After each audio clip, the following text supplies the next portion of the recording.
Jai Shri Krishna, welcome to our channel Maitre Academy. If you haven't subscribed to our channel, please subscribe and press the bell icon for latest updates. Now, on to the video. आज का जो हमारा topic है the search for genetic material. Even though the discovery of nuclein by Miescher and the proposition for principles of inheritance by Mendel was almost at the same time, but the DNA act as a genetic material took long to be discovered and proven. यहाँ ये कहा गया है कि nucleon का discovery हो गया है और इसके बाद मेंडल में भी अपने जो उनके प्रपोजल्स थे उन्होंने प्रपोज किए.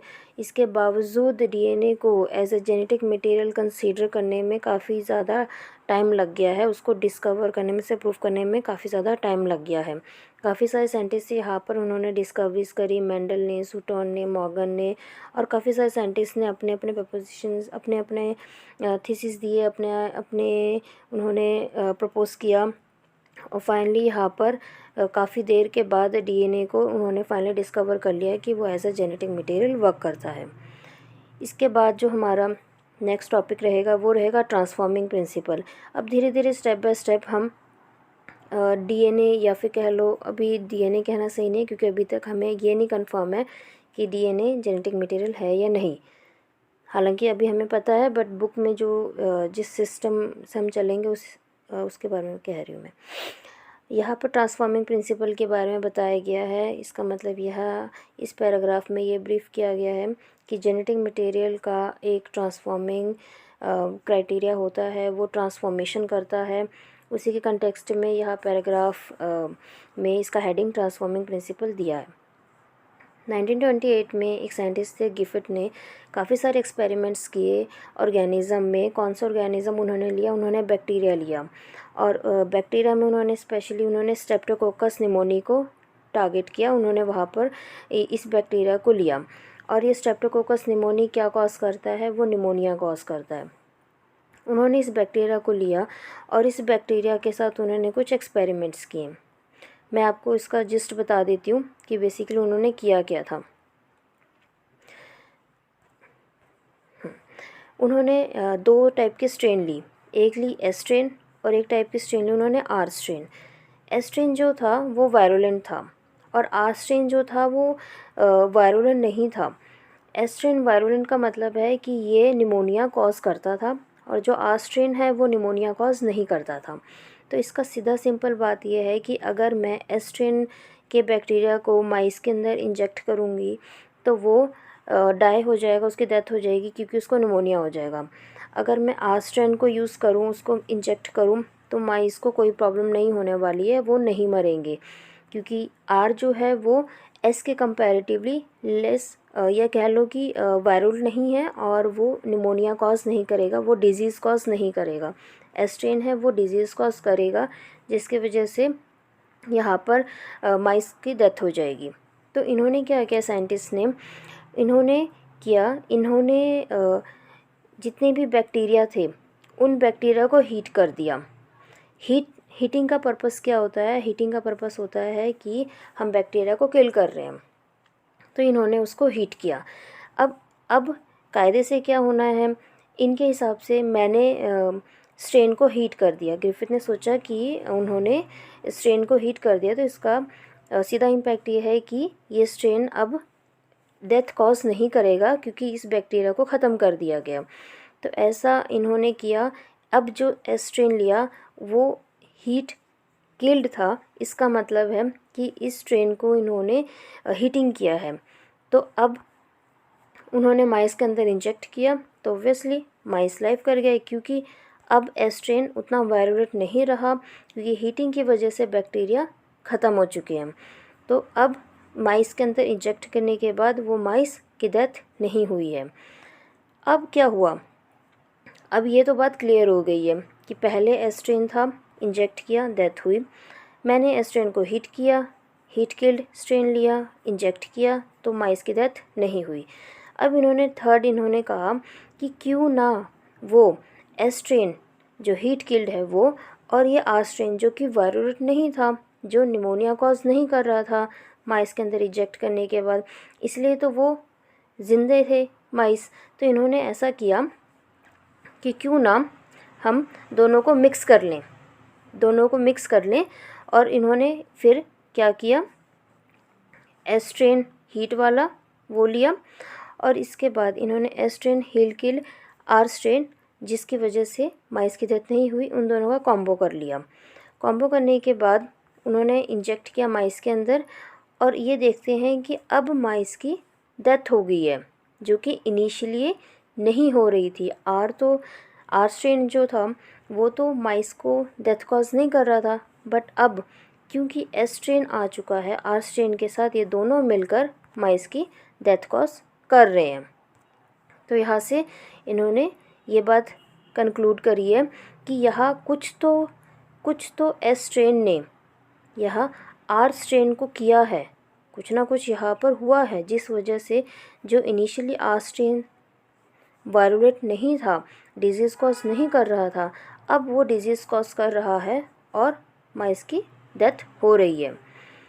तो यहाँ पर इन्होंने इस पैराग्राफ में वही चीज़ एक्सप्लेन करी है जो मैंने अभी आपको डायग्रामेटिकली बता दिया। फाइनली उन्होंने क्या कंक्लूड किया, उन्होंने कहा कि जो आर स्ट्रेन बैक्टीरिया है वो किसी तरीके से ट्रांसफॉर्म हो रहा है। कौन कर रहा है उसको? S strain, heat killed S strain उसको ट्रांसफॉर्म कर रहा है, और ये ट्रांसफॉर्मिंग प्रिंसिपल ट्रांसफ़र कर रहा है, कुछ तो ट्रांसफ़र हो रहा है हीट किल्ड एस स्ट्रेन से इस आर स्ट्रेन बैक्टीरिया पर, जिसकी वजह से उसने उसको वायरुलेंट कर दिया और अब वो डिजीज़ कॉज कर रहा है। तो यहाँ ये बोला गया है, some transforming principle transferred from heat killed S strain had enabled the R strain to synthesize a smooth polysaccharide coat and become virulent। Smooth polysaccharide coat क्या होता है? बेसिकली जितने भी बैक्टीरिया होते हैं वो जो वायरुलेंट होते हैं, वो जो वायरुलेंट नेचर शो करते हैं, जो डिजीज़ कॉज करते हैं, वो उनके ऊपर की जो कोटिंग होती है उसकी वजह से ही करते हैं मोस्टली बैक्टीरिया। तो अगर वो स्मूथ पॉलीसैकेराइड कोटिंग बना रहे हैं तो डेट मीन्स वो डिजीज़ कॉज कर रहे हैं। तो इसका मतलब है कि इन्होंने एक और चीज़ कंक्लूड करी कि यहाँ कुछ जेनेटिक मटेरियल ट्रांसफ़र हो रहा है। However, the biochemical nature of genetic material was not defined from his experiments। उसके फर्दर नेचर नहीं पता चला था कि जेनेटिक मटेरियल का क्या नेचर है, बट ये ज़रूर पता चल गया था कि कुछ जेनेटिक मटेरियल ट्रांसफॉर्म हो रहा है हीट किल्ड एस स्ट्रेन से आर स्ट्रेन को, जिसकी वजह से वो उसको वायरुलेंट नेचर प्रोवाइड कर रहा है। अब जो नेक्स्ट टॉपिक है, इसी क्वेश्चन को उन्होंने फर्दर आगे कैरी फॉरवर्ड किया कि बायोकेमिकल कैरेक्टराइजेशन क्या हुई होगी इस ट्रांसफॉर्मिंग प्रिंसिपल की। अभी तक इनको कुछ नहीं पता कि क्या ट्रांसफॉर्म हो रहा है, क्या ट्रांसफ़र हो रहा है एस स्ट्रेन से आर स्ट्रेन को, इसलिए उन्होंने सिंपल ये कह दिया कि कुछ जो भी ट्रांसफॉर्म हो रहा है, ट्रांसफॉर्मिंग प्रिंसिपल है, वो उसका कैरेक्टराइजेशन क्या होगा। तो हम इस पैराग्राफ में वो पढ़ने वाले हैं। कुछ साइंटिस्ट थे, उनके काम से पहले क्या हुआ, genetic material was thought to be protein. इनके काम के हिसाब से इनको जेनेटिक मटेरियल उन्होंने कंसीडर किया कि जेनेटिक मटेरियल जो है वो प्रोटीन है। कुछ साइंटिस्ट थे जैसे ऑसवाल्ड थे, कॉलिन थे, मैकलियर्ड, मैककार्टी। इनके काम के बाद से लोगों को लगता था, या उस टाइम के जितने भी साइंटिफिक सोसाइटी थी उनको लगता था जो जेनेटिक मटेरियल है वो प्रोटीन है। तो उन्होंने काम किया, they work to determine the biochemical nature of transforming principle in Griffith experiment. उन्होंने आगे फर्दर काम किया। उन्होंने काम क्या किया वो हम यहाँ पर पढ़ लेते हैं। उन्होंने बायोकेमिकल्स, क्योंकि अभी तक 3 ही बायोकेमिकल्स टारगेट पे थे, या तो प्रोटीन, डीएनए, आरएनए, इन तीनों में से कुछ ना कुछ ट्रांसफॉर्म हो रहा है, और यही तीनों में से कुछ ना कुछ आपका ये जो जेनेटिक चेंजेस हुए हैं वो उसको कॉज करने के लिए यही 3 मॉलिक्यूल्स रिस्पॉन्सिबल होंगे। तो इसलिए उन्होंने प्रोटीन को, डीएनए को और आरएनए को प्यूरिफाई कर दिया। कहाँ से? हीट किल्ड एस सेल से, और देखने के लिए कि इन तीनों में से, प्रोटीन, डीएनए, आरएनए में से क्या ट्रांसफ़र हुआ है आर सेल्स को, जिस वजह से आर सेल्स जो है वो वायरुलेंट हो गए। फाइनली उन्होंने एक्सपेरिमेंट किया, और एक्सपेरिमेंट करके ये पता चला कि जो डीएनए है वो एस बैक्टीरिया से आर बैक्टीरिया को ट्रांसफ़र हो रहा था और उसकी वजह से ही ये वायरुलेंट हो रहे थे और डिजीज़ कॉज कर रहे थे। हुआ क्या यहाँ पे, हुआ ये कि इन्होंने इन 3 बायोमॉलिक्यूल्स को प्योरीफाई करके इन्होंने चेक किया, इन्होंने एक्सपेरिमेंट्स किए और फिर बाद में इन्होंने डीएनए को कंक्लूड कर दिया। उन्होंने साथ में ये भी एक्सपेरिमेंट करके डिस्कवर किया कि जो प्रोटीन डाइजेस्टिव एंजाइम्स होते हैं वो प्रोटीएज, और जो आरएनए डाइजेस्टिव एंजाइम्स उनको आरएनएज ये कहा है। प्रोटीएज और आरएनएज का ट्रांसफॉर्मेशन के ऊपर कोई इफ़ेक्ट नहीं है। तो इसका मतलब है कि जब प्रोटीएज का इफ़ेक्ट नहीं पड़ रहा, आरएनएस का इफ़ेक्ट नहीं पड़ रहा, तो इसका मतलब ये है कि जो ट्रांसफॉर्मिंग मटेरियल है, ये ट्रांसफॉर्मिंग सब्सटेंस है, वो ना तो डीएनए होगा ना आरएनए होगा, ना डीएनए ना आरएनए। क्वाइट ऑब्वियस ना। अगर प्रोटीएज मान के चलते हैं कि जो प्रोटीन है वो जो प्रोटीन है वो रिस्पॉन्सिबल है ट्रांसफ़र होने के लिए और वो एक्ट कर रहा है एज ए ट्रांसफॉर्मिंग मटेरियल। मान के चलते हैं कि प्रोटीन जो है वो ट्रांसफ़र हो रहा है, वही कॉज कर रहा है ये आपका ट्रांसफॉर्मेशन। तो अगर प्रोटीन रिस्पॉन्सिबल होता ट्रांसफॉर्मेशन के लिए, तो प्रोटीएज का एक्ट करने की वजह से प्रोटीन को तो डिग्रेड हो जाना चाहिए, और प्रोटीन के डिग्रेड हो जाने की वजह से ट्रांसफॉर्मेशन नहीं होनी चाहिए।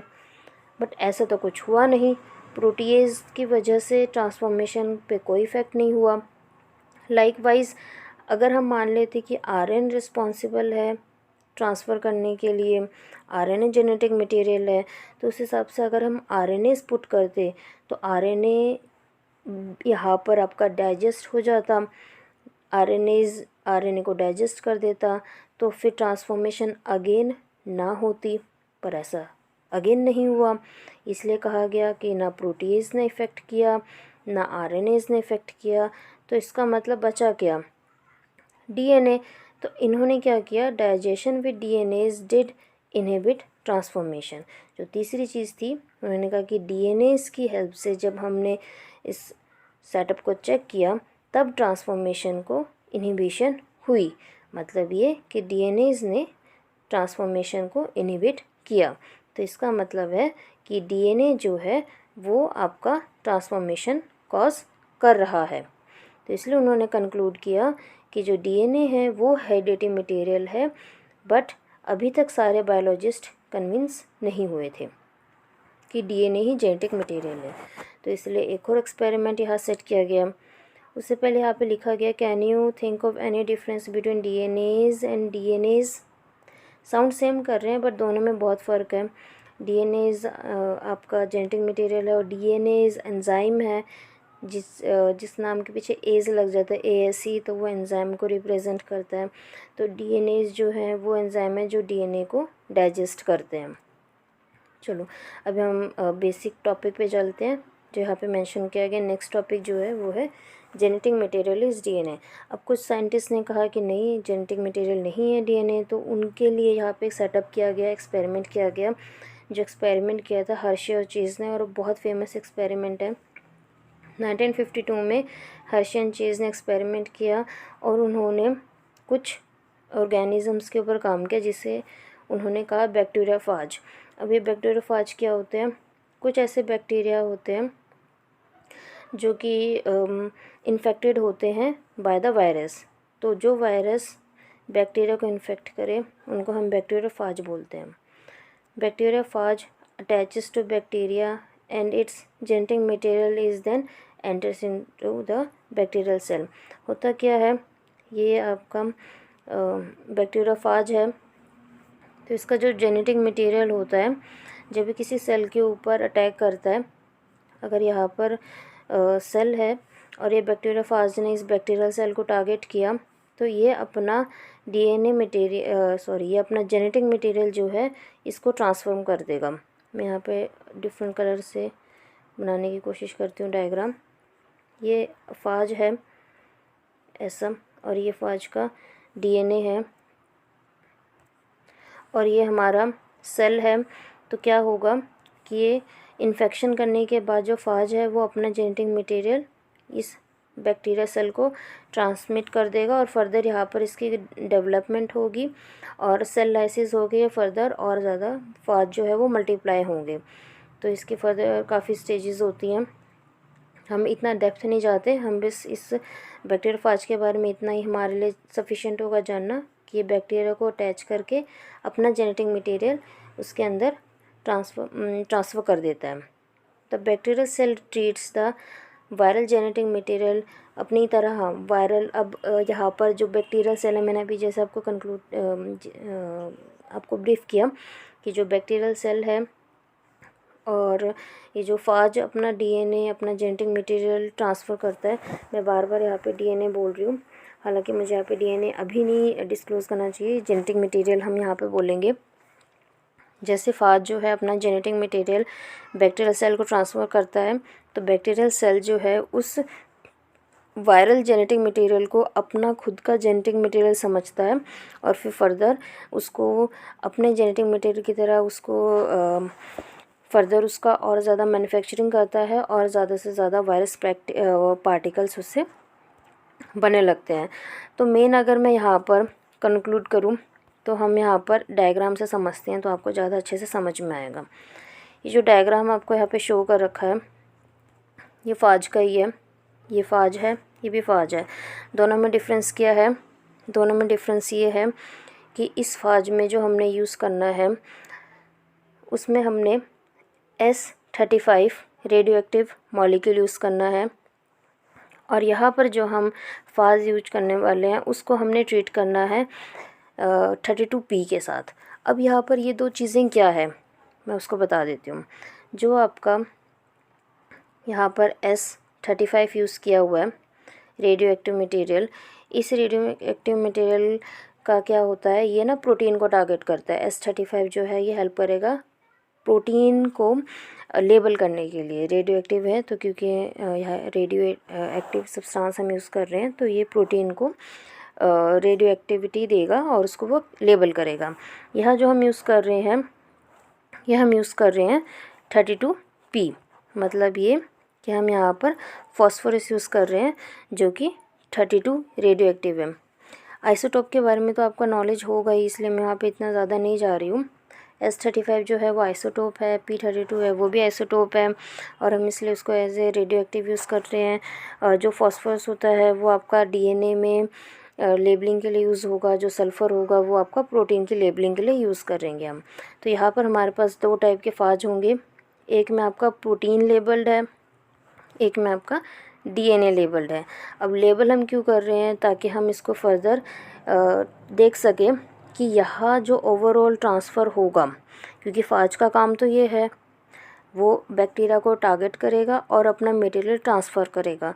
तो हम ये चेक करना चाह रहे हैं, ऑल्दो वहाँ पे पीछे हमने सेगमेंट में जो पढ़ा था उसमें चीज़ प्रूफ हो गई थी कि जो डीएनए है वो ही ट्रांसफ़र हो रहा है, बट स्टिल कोई साइंटिस्ट ऐसे थे जो मान नहीं रहे थे कि डीएनए ही आपका as a transfer material use होगा। तो इसलिए यहाँ पर बाकायदा इन्होंने यहाँ पर रेडियो एक्टिव से लेबल किया और कंफर्म करने के लिए कि क्या ट्रांसफ़र हुआ, बिफोर ट्रांसफ़र और आफ्टर ट्रांसफ़र केस हम पढ़ेंगे और फिर हम चेक करेंगे कि क्या ट्रांसफ़र हुआ है। जो ट्रांसफ़र हुआ है वही ट्रांसफरिंग आपका मटेरियल होगा। तो इसलिए यहाँ पर एक बार हमने प्रोटीन के साथ यहाँ पर लेबलिंग कर दी और एक जगह हमने इसको डीएनए की लेबलिंग कर दी। तो स्टेप बाय स्टेप काम हो रहा है। पहले यहाँ पे इन्फेक्शन होगा। इन्फेक्शन का मतलब है कि जो बैक्टीरिया फाज है वो बैक्टीरियल सेल को टारगेट करेगा, इन्फेक्शन हुआ। अब यहाँ पे देख रहे हैं कि फाज जो है वो इसके साथ अटैच हुआ है सेल के साथ, यहाँ पर भी। इसके बाद यहाँ पर भी ये चीज़ हुई है, तो यहाँ पर इन्होंने अपना जेनेटिक मटेरियल ट्रांसफ़र कर दिया, यहाँ पे भी जेनेटिक मटेरियल ट्रांसफ़र हो गया। ट्रांसफ़र होने के बाद नेक्स्ट स्टेप में क्या हुआ है, ब्लेंडिंग हुई है और सेंट्रीफ्यूगेशन हुआ है। ब्लेंडिंग और सेंट्रीफ्यूगेशन स्टेप में बेसिकली क्या हुआ, यहाँ ट्रांसफ़र हुआ। ट्रांसफ़र करने के बाद यहाँ पर जब हमने सेंट्रीफ्यूगेशन करी, सेंट्रीफ्यूगेशन का पर्पस होता है कि हमारे पास ये कंपोनेंट्स डिफरेंट डिफरेंट तरीके से अलग अलग तरीके से हम इसको एक्सट्रैक्ट कर सकें।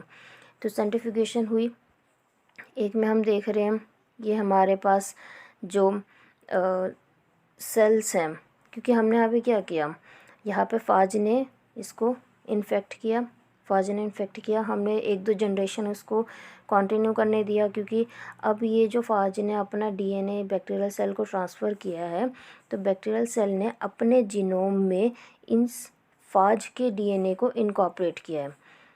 जैसे कि ये ब्लू वाला जो है, मान के चलो ये बैक्टीरिया का खुद का जीनोम था, और ये जो मैं अब पिंक कलर में हाईलाइट कर रही हूँ ये फाज का डीएनए है।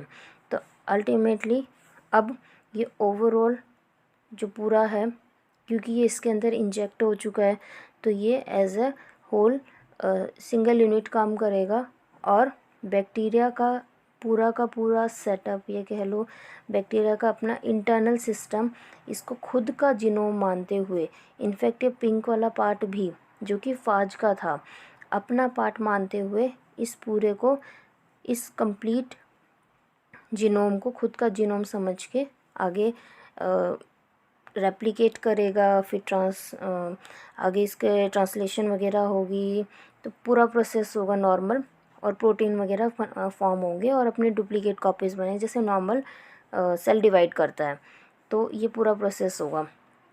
तो काफ़ी साइकिल, 1-2 साइकिल चलाने के बाद जब हमने वहाँ पर एक्सट्रैक्ट किया सेंट्रीफ्यूगेशन के बाद, तो हमें ये देखा कि जो बैक्टीरियल सेल्स थे उसमें कोई भी S35 की एक्टिविटी शो नहीं हुई है। और जब हमने इस केस में देखा तो हमने देखा कि P32 का एक्टिविटी यहाँ शो हुई है। क्योंकि वो डीएनए का सेगमेंट जो हमने यहाँ पर लेबल किया था वो अब बैक्टीरियल जीनोम में आ चुका है। क्योंकि प्रोटीन यहाँ पर हमने लेबल करा था S35 से, और प्रोटीन ट्रांसफ़र नहीं होता है, सिर्फ़ और सिर्फ डीएनए ट्रांसफ़र होता है, तो इस वजह से डीएनए का वो लेबल्ड पार्ट यहाँ हमारे पास सेल्स में आया है। तो यहाँ पर हमने कोई एक्टिविटी नहीं देखी, सेल्स में नहीं देखी, हमने यहाँ पर आपकी एक्टिविटी सेल्स में देखी, और यहाँ हमने कोई एक्टिविटी नहीं देखी सेल्स में। ठीक है, अब फिर क्वेश्चन ये उठता है, तो फिर यहाँ जो मैंने प्रोटीन को लेबल किया था S35, वो कहाँ गया? अगर यहाँ पर S35 नहीं दिख रहा सेल्स में, तो कहाँ गया? वो मिला सुपरनेटेंट में, S35 वो मिला सुपरनेटेंट में।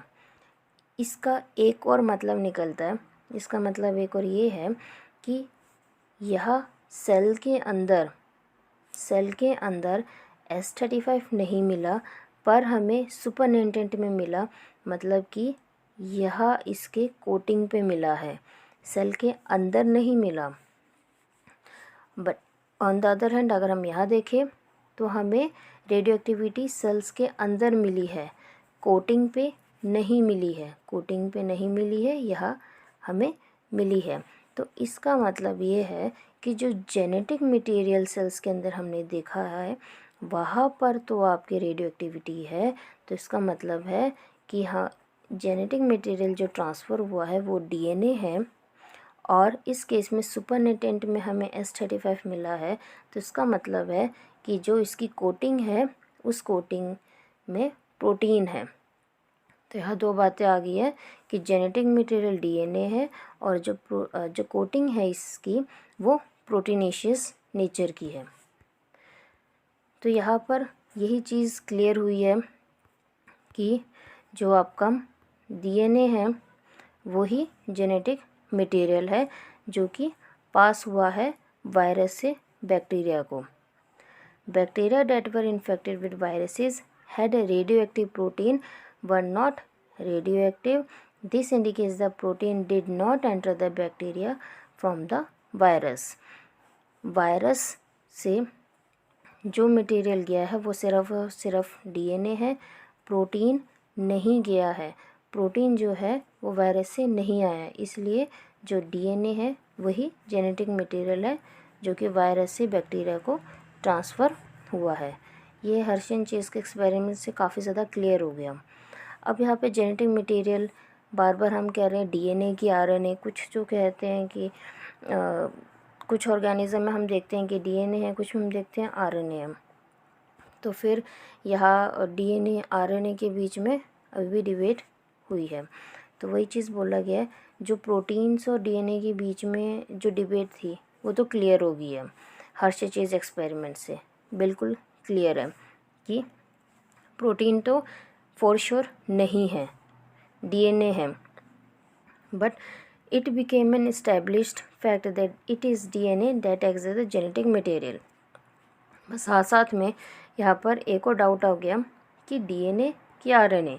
कुछ केस में तो आरएनए जेनेटिक मटेरियल है, जैसे कि टोबैको मोज़ेक वायरस, बैक्टीरियोफाज, इनमें तो आरएनए जेनेटिक मटेरियल है और कुछ में डीएनए। तो यहाँ क्या बोला गया है, answer to some of the question such as why DNA is predominant genetic material, whereas RNA performs dynamic function of messengers and adapter, has to be found from the differences between the chemical nature of the two nucleic acid molecules। वही यहाँ पर बोला गया है कि RNA का तो dynamic nature है, डायनेमिक फंक्शन है, मैसेंजर्स, अडेप्टर्स। जब मैंने आपको सबसे फर्स्ट लेक्चर में आपको याद हो अडेप्टर टीआरएनए उसका बताया था मैंने, मैसेंजर जो है वो एमआरएनए है ना। तो इसके डायनेमिक फंक्शंस हैं। तो हमें यहाँ पर इसके बारे में थोड़ा यहाँ पर इन्होंने दे रखा है कि क्या क्या इनके बीच में लाइक डिफरेंसेस हैं। तो a molecule that can act as a genetic material, कुछ ऐसे क्राइटेरिया है जो उस मॉलिक्यूल को फुलफ़िल करना पड़ेगा अगर वो एज ए जेनेटिक मटेरियल वो यूज़ हो। क्या है वो? 4 पॉइंट्स हैं। It should be able to generate its replica, replication होनी चाहिए तभी हम कहेंगे कि वो जेनेटिक मटेरियल है। केमिकली स्टेबल होना चाहिए, स्ट्रक्चरली स्टेबल होना चाहिए तभी वो जेनेटिक मटेरियल बनेगा, है ना। तभी तो वो फर्दर काफ़ी जनरेशन टू जनरेशन जा सकेगा अगर वो केमिकली स्टेबल होगा। और ये स्कोप प्रोवाइड करना चाहिए स्लो चेंजेस, म्यूटेशन को ये सपोर्ट करे, है ना। म्यूटेशन होनी ज़रूरी है तभी एवोल्यूशन होगा, क्योंकि देखो सारी की सारी म्यूटेशंस ख़राब नहीं होती है। अगर हमें अडेप्ट करना है, अगर हमें अपने एनवायरनमेंट के अकॉर्डिंगली सर्वाइव करना है तो थोड़ी बहुत म्यूटेशन होनी चाहिए और होनी ज़रूरी भी है, तभी वो अडेप्ट कर पाएंगे, तभी एवोल्यूशन के अकॉर्डिंगली चल पाएगा। तो इसलिए रेप्लिकेशन होनी ज़रूरी है। वो मटेरियल जो भी हम, वो मॉलिक्यूल जो भी हम जेनेटिक मटेरियल कंसीडर करें या वो मॉलिक्यूल जो जेनेटिक मटेरियल की तरह एक्ट करे उसको रेप्लिकेट होना पड़ेगा, स्ट्रक्चरली और केमिकली स्टेबल होना पड़ेगा, स्लो चेंजेस सपोर्ट करना पड़ेगा और अपने आप को एक्सप्रेस भी करना पड़ेगा। कैसे? In the form of Mendelian characters. Mendelian, अब इन्होंने भी अपने कुछ काफ़ी काम इन्होंने किया है और उन्होंने काफ़ी चीज़ें मेंशन करी है। मैं इतना इन डेप्थ यहाँ नहीं जा रही हूँ क्योंकि हमारे चैप्टर में इसकी अभी इतनी इम्पोर्टेंस नहीं है कि क्या है मेंडेलियन कैरेक्टर्स। बस ये जेनेटिक में आएगा और डिटेलिंग इसके बारे में कि क्या होते हैं, बट इतना समझना आप लोगों के लिए ज़रूरी है कि इसको एक्सप्रेस करना पड़ेगा एज ए मेंडेलियन कैरेक्टर, तभी वो जेनेटिक मटेरियल कंसीडर हो पाएगा। If one examines each requirement one by one, because of rule of base pairing complementarity, both the nucleic acid, DNA, RNA have the ability to direct their duplications. The other molecules in the living system such as proteins fail to fulfill the first criteria itself। तो जैसे हमने first criteria पढ़ा था, DNA और RNA दोनों ही replicate कर सकते हैं बट प्रोटीन रेप्लिकेट नहीं कर सकता, इसलिए फर्स्ट क्राइटेरिया यहाँ पर प्रोटीन नहीं फुलफ़िल कर पा रहा। सेकंड, जो जेनेटिक मटेरियल है वो स्टेबल इनफ होना चाहिए कि वो अपने आप को चेंज ना करे लाइफ साइकिल के ड्यूरिंग, एज के ड्यूरिंग, है ना। ऐसा ना हो कि बचपन में कुछ अलग टाइप का जेनेटिक मटेरियल है, और जैसे जैसे एज हो रही है, जैसे जैसे आप अडल्ट और ज़्यादा एज हो रहे हैं तो जेनेटिक मटेरियल ही चेंज हो रहा है। ऐसा नहीं होना चाहिए। स्टेबिलिटी जो है वो बहुत ज़्यादा इम्पॉर्टेंट है। और यहाँ पर ग्रिफिथ ने खुद ही एक्सपेरिमेंट करके बताया था कि जो एस्ट्रिन था उसको जब हमने हीटिंग दी तो वो अपनी वायरुलेंसी जो उसकी थी उसने वो खो दी, और फिर वो डिजीज़ कॉज नहीं कर पाया, तो स्टेबिलिटी तो थी ही नहीं, है ना। तो इसलिए यहाँ पर भी हम प्रोटीन वाला पॉइंट अगेन कैंसिल हो जाएगा। This now can easily explain the DNA that the two strands being complementary if separated by heating came together when appropriate conditions provide। हुआ क्या कि जब हम DNA को अगर हम DNA को हीट भी करें अगर हम DNA को हीट भी करें तो तो ये दो स्ट्रैंड्स हैं वो अलग हो जाएंगी, बट अगर हम इनको फिर से अप्रोप्रिएट कंडीशन प्रोवाइड करें तो ये दोबारा से डबल स्ट्रैंड फॉर्म कर लेगी। तो ऐसा नहीं है कि इसका स्ट्रक्चर चेंज होने की वजह से ओवरऑल सारी चेंजेस आ जाएं, और वो दोबारा से रीयूनाइन कैसे हो जाएगा, क्योंकि उनके अंदर कॉम्प्लीमेंट्री नेचर है। कॉम्प्लीमेंट्री नेचर मैंने आपको ऑलरेडी बता दिया था, जो आपका GC है ना, A-T बॉन्डिंग करता है, तो ये कॉम्प्लीमेंट्री नेचर है कि A हमेशा T के साथ डबल बॉन्ड शो करेगा और G हमेशा C के साथ ट्रिपल बॉन्ड शो करेगा। तो ये DNA की कॉम्प्लीमेंट्री नेचर होता है, ठीक है। Further 2' OH group present at every nucleotide in RNA is a reactive group and makes RNA liable and easily degradable. इसलिए जो RNA है उसको कैटालिटिक नेचर कंसीडर करते हैं, हेंस इट इज़ रिएक्टिव। और क्योंकि DNA जो है वो RNA के कंपैरेटिवली लेस रिएक्टिव है और स्ट्रक्चरली ज़्यादा स्टेबल है एज़ कम्पेयर टू RNA, इसलिए दोनों न्यूक्लिक एसिड में से DNA को हम बेटर जेनेटिक मटेरियल कंसीडर कर सकते हैं। हार्डली हमें स्टेबिलिटी चाहिए, ये ना हो कि जेनेटिक मटेरियल अपना खुद का कैरेक्टर ही लूज़ कर दे, जैसा उसका स्टार्टिंग से कैरेक्टरिस्टिक है वही रहना चाहिए। तो यहाँ पर यही बोला गया कि RNA जो है वो DNA के कंपैरेटिवली ज़्यादा रिएक्टिव है और स्ट्रक्चरली लेस स्टेबल है RNA DNA के कंपैरेटिवली। नेक्स्ट इसमें यहाँ पे लिखा गया कि in fact the presence of thymine at the place of uracil also confers additional stability to DNA, है ना। यहाँ पर जब हमने स्टार्टिंग में इंट्रो पढ़ा था तो वहाँ पे कहा था ना DNA और RNA में एक ही डिफरेंस है कि वहाँ पे थायमिन T की जगह U प्रेजेंट होता है। तो जहाँ DNA में A बाइंड करेगा T के साथ, RNA के केस में T की जगह वो U आ जाएगा। इसके बाद हम पढ़ेंगे कि जो DNA और RNA है अगर मैं इनके बीच में कंपेयर करूं तो दोनों ही म्यूटेशन शो कर सकते हैं, बट जो DNA के कंपैरेटिवली अगर RNA देखा जाए कि वो अनस्टेबल है और उसका जो म्यूटेशन है वो काफ़ी फास्ट होता है। बट हमें तो चाहिए था स्लो। ऐसा भी ना हो ना कि एक जनरेशन में हमारे पास DNA है, जेनेटिक मटेरियल है, दूसरे जनरेशन में कुछ डिफरेंट जेनेटिक मटेरियल हुआ, तो इतनी स्पीड में अगर इतने फास्ट रेट पे म्यूटेशन होगी तो फिर उसके सर्वाइवल के चांसेस बहुत कम हो जाएंगे। इसलिए धीरे धीरे स्लो म्यूटेशन चाहिए। बट RNA जो है वो DNA के कंपैरेटिवली अनस्टेबल है और म्यूटेशन वो ज़्यादा फास्ट शो करता है। Consequently, viruses have RNA genome and having shorter lifespan mutate and evolve faster।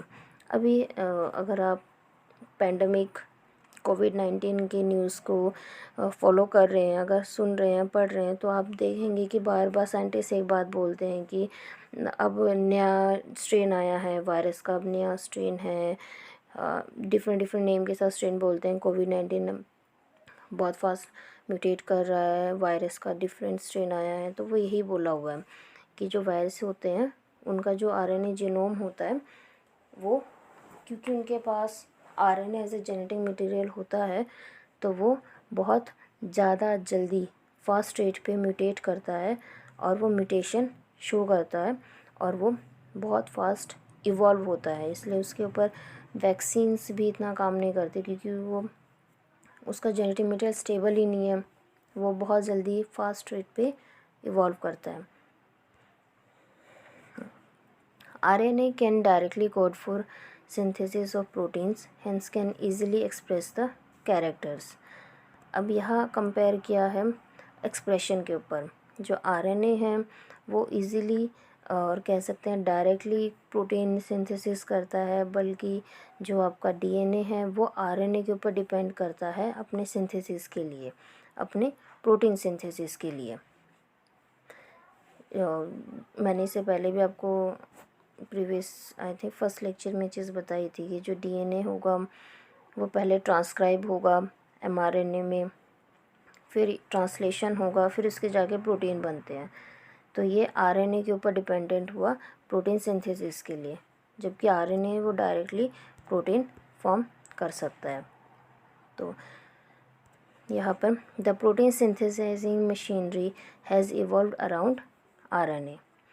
ठीक है, तो यहाँ पर हम सिंपल एक चीज़ कंक्लूड कर सकते हैं कि DNA और RNA दोनों ही एक्ट कर सकते हैं as a genetic material, but क्योंकि DNA जो है वो ज़्यादा स्टेबल है इसलिए हम उसको प्रेफर करते हैं over RNA as a genetic material.